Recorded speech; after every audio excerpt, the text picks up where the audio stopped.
परमेश्वर कबीर जी ने जो ज्ञान दिया वो हमारे सदग्रंथों से मेल खाता है, और उन सदग्रंथों से जिनको हम ऑथेंटिक मानते हैं, पवित्र चारों वेद, पवित्र श्रीमद् भगवत गीता, पवित्र 18 पुराण, पवित्र महाभारत। अब जैसे प्रसंग चल रहा था कि गीता जी का ज्ञान श्री कृष्ण जी ने नहीं बोला, ये काल ने श्री कृष्ण में प्रवेश करके बोला। इसका थोड़ा सा झलक दिखाएंगे, बाकी विस्तृत जानकारी तो कई बार दे चुके हैं, समय आने पर फिर भी देंगे। अब इसका प्रमाण कहा कि महाभारत ग्रंथ है, उसके आपको दिखाते हैं द्वितीय खंड में ये है, देखो पवित्र चारों वेद, पवित्र 18 पुराण, पवित्र श्रीमद् भगवत गीता, पवित्र महाभारत आदि जो सदग्रंथ हैं ये श्री वेद व्यास जी द्वारा लिपिबद्ध किए गए हैं। अब हम ये कहें कि वेद सच्चे हैं और पुराण झूठे हैं, या महाभारत झूठा है केवल वेद ही सच्चे हैं, नहीं, ये हमारी अपनी सोच है। अब देखो लेखक ने, लिखने वाला गलत नहीं है, लेखक को दिव्यदृष्टि दे दी काल भगवान ने। जैसे यह गीता बोली गई थी युद्ध में और लिखी व्यास जी ने बाद में सैकड़ों वर्ष के बाद, तो कहने का भाव ये है कि एक हमारे ब्रह्मांड में ये शब्द खंड नहीं होता, ये जो वचन बोले जाते हैं ब्रह्मांड में गूंजते रहते हैं, चलते रहते हैं, और एक फिल्म बन जाती है, प्रत्येक प्राणी में फीड हो जाती है वो फिल्म। और परमात्मा के कंप्यूटर में, परमात्मा के पास भी इस प्रत्येक वार्ता का वहाँ रिकॉर्ड होता है कोड वर्डों में। तो जिस पर वो रजा कर देता प्रभु, जैसे ब्रह्म ने रजा कर दी व्यास जी पर, तो व्यास जी की दिव्य दृष्टि खुल गई, और इसने अपनी दिव्य दृष्टि से पहले का चित्रण जो भी हुआ, जिसने जैसा वार्ता की जिस भी विषय में, वो ज्यों का त्यों लिपिबद्ध कर दिया जैसे इसके सामने बोला जा रहा है। इसमें व्यास जी ने लिखना वही लिखा है जो वार्ता हुई है। अब लेखक एक है, बाकी रही बात कि उसमें ज्ञान दाता ने ज्ञान कैसा दिया है, वो हम निर्णय कर लेंगे कि किस पुराण में कितना ज्ञान और कहाँ तक किसका ज्ञान ठीक है। जैसे श्राद्धों का ज्ञान है वेदों में नहीं, गीता जी में नहीं, बल्कि मना किया है, तो इस श्राद्धों का ज्ञान किसने दिया? किसी ने भी दिया, वो वेद विरुद्ध है, सदग्रंथों के विरुद्ध है, तो हमें मान्य नहीं होगा। तो इस प्रकार जैसे ये अब महाभारत के गीता जी का ज्ञान जो है श्री कृष्ण जी ने नहीं बोला, श्री कृष्ण में प्रवेश करके काल ने बोला, ब्रह्म ने बोला। अब ये प्रमाण आपको देते हैं, महाभारत में लिखा है, आप देखिएगा, ये द्वितीय खंड संस्कृत महाभारत, ये द्वितीय खंड, ये व्यास जी द्वारा लिखित है, वेद व्यास जी, गीता प्रेस गोरखपुर से प्रकाशित है। और इसके यहाँ से देखिएगा,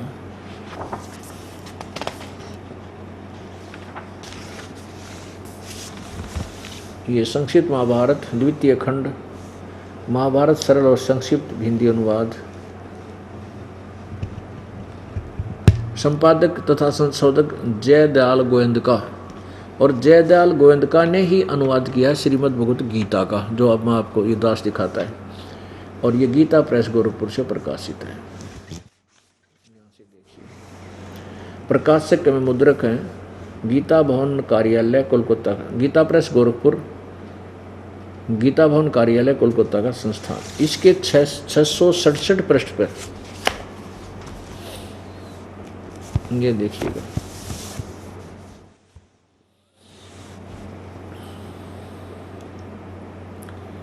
श्री कृष्ण का अर्जुन से सिद्ध महर्षि और कश्यप का संवाद, अश्वमेधिक पर्व, अश्वमेधिक, अर्जुन का श्री कृष्ण से गीता का विषय पूछना, और श्री कृष्ण का अर्जुन से सिद्ध महर्षि और कश्यप का संवाद। जन्मेजय ने पूछा, ब्राह्मण, शत्रुओं का नाश हो जाने के बाद जब महात्मा श्री कृष्ण और अर्जुन सभा में बैठकर वार्तालाप कर रहे थे, उसमें उनमें क्या क्या बातचीत हुई। वैशंपायन जी ने कहा, राजन, श्री कृष्ण के सहित अर्जुन ने जब अपने राज्य पर पूरा अधिकार प्राप्त कर लिया तो वे दिव्य सभा भवन में आनंद के साथ रहने लगे। एक दिन स्वजनों से घिरे हुए वे दोनों मित्र स्वेच्छा से घूमते घूमते सभा मंडप के ऐसे भाग में पहुंचे जो स्वर्ग के समान सुंदर था। पांडुनंदन अर्जुन श्री कृष्ण के साथ रहकर बहुत प्रसन्न थे। उन्होंने एक बार उस रमणीय सभा की ओर दृष्टि डालकर भगवान से ये वचन कहा, देवकी नंदन, जब युद्ध का अवसर उपस्थित था उस समय मुझे आपके महात्म्य का ज्ञान और ईश्वरीय स्वरूप का दर्शन हुआ था, किंतु केशव, आपने स्नेहवश पहले मुझे जो ज्ञान उपदेश दिया था वह सब इसमें बुद्धि के दोष से मैं भूल गया है। अर्जुन कहता है कि जो तूने युद्ध के समय मुझे जो गीता का ज्ञान दिया है वो मैं भूल गया। उन विषयों को सुनने के लिए बारंबार मेरे मन में उत्कंठा होती है। इधर आप जल्दी ही द्वारका जाने वाले, अतः पुनः वह सब विषय मुझे सुना दीजिए। अर्जुन कह रहा है कि मुझे गीता जी का ज्ञान वो फिर सुना दे। वैशंपायन जी कहते हैं, अर्जुन के ऐसे कहने पर वक्ताओं में श्रेष्ठ महातेजस्वी भगवान श्री कृष्ण ने उन्हें गले से लगाकर इस प्रकार उत्तर दिया। श्री कृष्ण बोले, अर्जुन, उस समय मैंने तुम्हें अत्यंत गोपनीय विषय का श्रवण करा था। अपने स्वरूप भूत धर्म सनातन पुरुषोत्तम तत्व का परिचय दिया था और शुक्ल कृष्ण गीता आदि नित्य लोकों का भी वर्णन किया था, किंतु तुमने जो अपनी नासमझी के कारण उस उपदेश को याद नहीं रखा, यह जानकर मुझे बड़ा खेद हुआ है। उन बातों को अब पूरा स्मरण होना संभव नहीं पड़ता। पांडुनंदन, निश्चय ही तुम बड़े श्रद्धाहीन हो, तुम्हारी बुद्धि अच्छी नहीं जान पड़ती।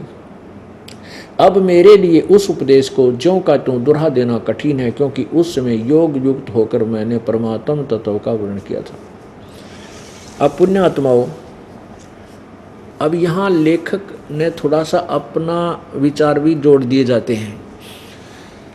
अब जैसे श्री कृष्ण जी अर्जुन पर तो डांट मार रहा है कि तू बड़ा श्रद्धाहीन है, तेरी बुद्धि अच्छी नहीं है, तूने उस गीता के ज्ञान को याद क्यों नहीं रखा, और खुद कहता मुझे अभी याद नहीं, मैं उसको दोबारा जो कहता हूँ नहीं बता सकता। अरे भले आदमियों, ये दास सत्संग कर रहा है। आज जिस विषय पर सत्संग करूँ और मुझे आप 20 वर्ष के बाद पूछ लेना जी वो विषय, वो कथाएं आपने सुनाई थी वो फिर सुनाइए, 2 मिनट में सुना दूंगा, क्योंकि मैं स्वयं बोल रहा हूँ। यदि मैं नहीं बोल रहा हूँ और मेरे अंदर कोई प्रेत बोल रहा है तो फिर मैं यही अटकलबाजी लाऊंगा। मैंने ये क्योंकि सुन लेता है, जैसे भूत दूसरे में बोलते हैं, ये प्रेत पितर किसी में प्रवेश करके बोलते हैं और वो पता नहीं क्या क्या बातें कह जाते हैं।